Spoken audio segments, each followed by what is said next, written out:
নমস্কার সবাইকে, আশা করি সবাই ভালো আছেন। আমরা ভালো আছি। আজকে চলে আসলাম আবার ছোট্ট একটি ভিডিও নিয়ে। কাল আমরা দেশে চলে যাব, তো আজকে সব কিছু গোছগাছ করেছি। আর টেনশনে আসলে কি হচ্ছে, ঘুম হচ্ছে না। এখন রাত 10:30টার মতো বাজে। আমার মেয়ে ওর বাবা ঘুমিয়ে পড়েছে, আমি এখনও ঘুমাইনি। টুকিটাকি কাজ যেগুলো আছে সেগুলো শেষ করতেছি।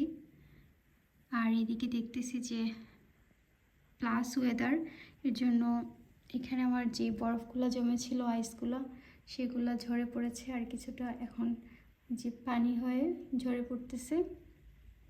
রাস্তাঘাট প্রায় এখন ভেজা। এদিকে আমার বারিন্দার যে বরফগুলো জমেছিল সেগুলো আস্তে আস্তে গলে যাচ্ছে। এই যে আমার টেবিলটা ক্লিন হয়ে এই যে পড়তেছে বরফ। ফ্লাইটে আমার মেয়েকে বিজি রাখার জন্য আমি এইগুলো নিয়েছি। ও বই পড়তে ভালোবাসে, তার জন্য এই বইটা নিয়েছি। এটা অবশ্য ও বাসায়ও পড়ে। এইটা নিলাম। আর এটাও একটা, যে বিভিন্ন প্রকার অ্যানিমেলের সাউন্ড এখানে করলেই যেইটা দিব সেটার সাউন্ডে বাজবে। যেমন এটা টাইগারের এটার মধ্যে আমি চাপ দিলে টাইগারের সাউন্ড করে। তো এটাও খুব পছন্দ করে। আমি এইটা নিয়েছি। এটার সাথে ছোট ছোট করে একটু স্টোরি দেওয়া আছে লেখা। এটা নিয়েছি। এটা বাসায়ও ও খুব পছন্দ করে। আমি এই দুইটা নিলাম। তারপর এই যে আমি স্টিকারের একটা বই এনেছি, এটাও আমি নিব যাতে ওকে বিজি রাখা যায়। আর এই একটা, এটা ড্রয়িং করার জন্য। আর এখানে আমি কিছু কালার পেন্সিল নিয়েছি কয়েকটা, এই দুইটা নিব। আর এখানে এই যে এনিমেলের একটা ছোট্ট একটা বই আছে, এটা নেব। আর এখানে কিছু কার্ড আছে বডি পার্টসের, এইগুলা নিব। আর এইগুলা দেখতেছি যে ইদানিং ও পছন্দ করতেছে, তো এটা আমি এনেছি। এটা ও খুব পছন্দ করে, এগুলা নিচ্ছি। আর এই কয়েকটা বল নিব, বল খুব পছন্দ করে।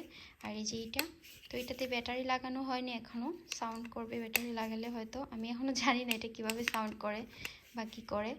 নিয়েছি এইগুলাই আমি নিব, যাতে ফ্লাইটে ও কোনো রকম বোর ফিল না করে। আর ও ড্রয়িং, যেহেতু ড্রয়িং তারপর বই পড়া এগুলো পছন্দ করে, এর জন্য ড্রয়িং বইটা নিয়েছি। আমি জানি যে এইটাতেই ও বিজি থাকবে, এটা খুব পছন্দ করবে। এটা আমি এর আগে ওকে দেইনি, আমি এনে লুকিয়ে রেখে দিয়েছিলাম যাতে করে ওর ইন্টারেস্টটা থাকে, তার জন্য। তো এইগুলোই নিব। এইদিকে আমার মেয়ের সব খেলনাগুলো আমি গুছিয়ে রেখেছি এক জায়গায়। আর এই যে লাগেজগুলো, লাগেজ টাগেজ গুছানো হয়ে গেছে।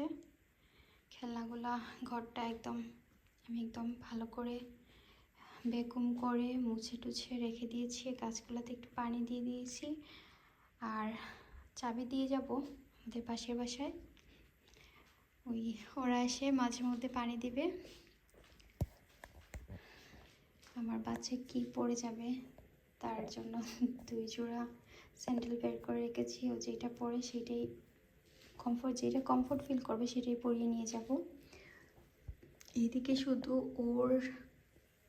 আমার মেয়ের সব জুতা রাখা, সেগুলো আরেকদিন দেখাবো। এত এত জুতো, মানে অনেক বেশি। কোথাও যেতে হলে তো ঘরের অবস্থা একদম 12টা। এই যে এখানে সব কাগজের ময়লাগুলো জমাট করে রেখেছি, কাল সকালে যাবার আগে এগুলো সব ফেলে যাব। আর আমি না, কোথাও যেতে হলে, আমি বাইরে যেতে হলেও আমি ঘরটাকে খুব সুন্দর ক্লিন করে রেখে যাই, যাতে এসে আমার আর নোংরা না দেখতে হয়। আমি বাইরে যাওয়ার সময় আমার বেড টেড একদম গুছিয়ে ফিটফাট করে রেখে যাই। কালকে বাকিগুলো যেগুলো জিনিসপত্র আছে বাইরে, সেগুলো সব কিছু ক্লিন করে একদম ফিটফাট করে তারপরে যাব। আর আজকে ঘুম হচ্ছে না, মনে হচ্ছে কবে যে যাব, কখন যে যাব। আমি জানি না কেন আমার ঘুম পাচ্ছে না। আমি ভয় পাচ্ছি নাকি এক্সাইটমেন্ট, কিছুই বলতে পারতেছি না। আমার একটা মিশ্র অনুভূতি হচ্ছে, মনে হচ্ছে, মানে কি মনে হচ্ছে সেটাও ভালোভাবে বলতে পারবো না। একটু ভয় পাচ্ছি যে আমার মেয়েটা সুস্থ থাকবে কিনা, ওকে নিয়ে তো লং জার্নি কিভাবে করব। দেশে যাওয়ার পরও কতটুকু সুস্থ থাকবে, এইসব নানান কিছু মাথায় ঘুরতেছে। আমার মেয়ের ফিডারগুলো আজকে গরম পানিতে জাল দিয়েছি যাতে এগুলা ভালোভাবে ওয়াশ হয়, জীবাণুমুক্ত হয় জন্য। আর যাই হোক, দেখা হবে আবারও আমি দেশে যাবার জার্নিটা আমি আপনাদের মধ্যে তুলে ধরবো। সেই পর্যন্ত আপনারা সবাই ভালো থাকবেন আর আমাদের জন্য আশীর্বাদ করবেন, আমরা যেন সুন্দরভাবে আবার আসতে পারি।